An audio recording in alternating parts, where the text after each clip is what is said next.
ভারতের ভ্রমণ ভিসায় নিষেধাজ্ঞা না ওঠায় দিন দিন কমে আসছে পাসপোর্টধারী যাতায়াত। এতে স্থবিরতা নেমে এসেছে যশোরের বেনাপোল স্থলবন্দরে। বিস্তারিত জানাতে এই মুহূর্তে বন্দর এলাকায় আছেন সহকর্মী আজিজুল হক, সরাসরি যুক্ত হচ্ছে তার সঙ্গে। সবশেষ গতকাল বেনাপোল বন্দর ব্যবহার করে মাত্র 574 জন বাংলাদেশি ভারত ভ্রমণের সুযোগ পেয়েছেন। বর্তমানের এই চিত্র বলে দেয় ভারত এবং বাংলাদেশের মধ্যে বর্তমানে ভ্রমণ খাতের অবস্থা। 2024-এর 5ই আগস্ট বাংলাদেশের রাজনৈতিক প্রেক্ষাপট পরিবর্তনে সাবেক প্রধানমন্ত্রী শেখ হাসিনা ভারতের রাজনৈতিক অবস্থানে চলে যায়। এরপর থেকে আমরা দেখতে পেয়েছি ভারত এবং বাংলাদেশের মধ্যে সম্পর্ক টানপোড়েনে বন্ধ হয়ে যায় যে ভিসা, সে স্বাভাবিক ভিসা অর্থাৎ যাতায়াত ব্যবস্থা।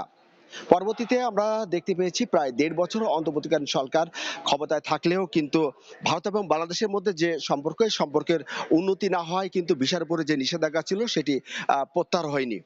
এরপর 12ই ফেব্রুয়ারি বাংলাদেশে নির্বাচন অনুষ্ঠিত হয়েছে এবং গণতান্ত্রিক সরকার ক্ষমতা হয়েছে এবং সবশেষ গত 4ই মে ফলাফলে কিন্তু ভারতে একটি নির্বাচন হয়েছে এবং সেই নির্বাচনে সে দেশের গণতান্ত্রিক সরকার কিন্তু রাজনৈতিক যে ক্ষমতা, সেই ক্ষমতা গ্রহণ করে দেশ পরিচালনা করছেন।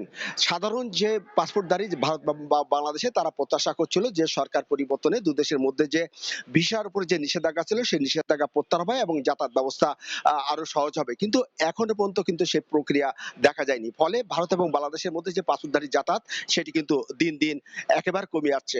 বেনাপোল স্থল বন্দরের সর্বশেষ তথ্য মতে যে গতকাল বেনাপোল বন্দর ব্যবহার করে মাত্র 1500 জন পাসপোর্ট যাত্রী দু দেশের মধ্যে যাতায়াত করেছে। এর মধ্যে 725 জন পাসপোর্ট যাত্রী বেনাপোল বন্দর দিয়ে ভারতে গেছে। ভারতের যাওয়া পাসপোর্টধারীদের মধ্যে 574 জন ছিল বাংলাদেশি, 150 জন ছিল ভারতীয় এবং অন্যান্য দেশের নাগরিক ছিল মাত্র একজন। এছাড়া 775 জন কিন্তু পাসপোর্টধারী ভারত থেকে ফিরেছেন এবং ফেরত আসা পাসপোর্টধারীদের মধ্যে 557 জন ছিল বাংলাদেশি, 216 জন ছিল ভারতীয় নাগরিক এবং 2 জন ছিল অন্যান্য দেশের নাগরিক।